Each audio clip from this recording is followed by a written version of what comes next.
Now with more of Amy's exclusive interview with India Oxenberg, speaking out for the first time about life inside NXIVM and her relationship with Alison Mack, who drew her deep inside the cult. Good morning, Amy. Good morning, George. Yes, India says it was Mack who brought her into a secretive group that was within NXIVM, where women adopted a master-slave relationship and where she says she was branded with the initials of NXIVM's founder, Keith Raniere.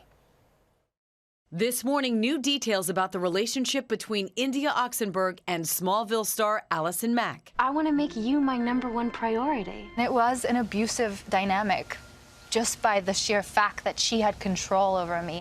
Oxenberg says it was Mack, believed to be one of NXIVM founder Keith Raniere's right-hand women. So one would say authenticity is being as you are. It makes me want to cry. It's beautiful. Who brought her into the group's secret so-called sex cult, DOS, under the guise of female empowerment. She did it strategically. She knew that I was in a vulnerable place in my life, and I was desperate for something, and she targeted me for that. Oxenberg says she became Mack's slave and had to get her approval to do anything, including eat.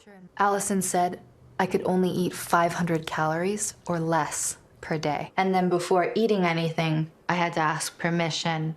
So, Master, may I please have 90 calories? It was supposed to be a practice in discipline and self-restraint. Ultimately, you started to recruit other women into DOS and you became a master. I was told that I needed to recruit. I was not a good master.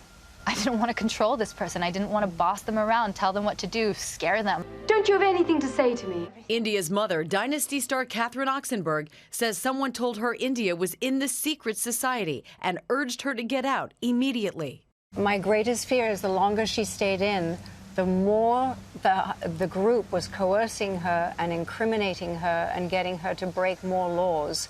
In the new Starz documentary, Seduced, Inside the NXIVM Cult, Catherine recounts sending a message to India, pleading for her to turn herself into investigators.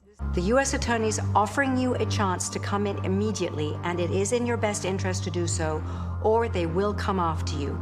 You need lawyers immediately. But India, who Catherine says was being brainwashed and didn't realize it, didn't leave.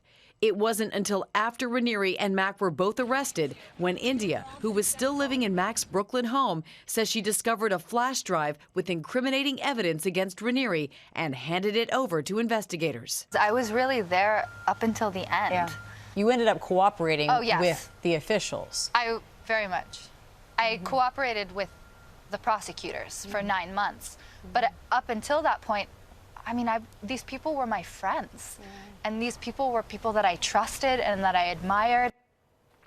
ABC News has reached out to representatives for both Raniere and Mack several times. Raniere's lawyer has not responded. Mack's representative has said she has no comment. Mack did plead guilty to racketeering charges back in 2019 and is currently awaiting a sentencing date. George? Quite a story, Amy. Seduced Inside the NXIVM Cult premieres on Sunday, October 18th at 9 Eastern on Starz and the Starz app. Well, hey there, GMA fans. Robin Roberts here. Thanks for checking out our YouTube channel. Lots of great stuff here. So go on, click the subscribe button right over here to get more of awesome videos and content from GMA every day, anytime. We thank you for watching, and we'll see you in the morning on GMA.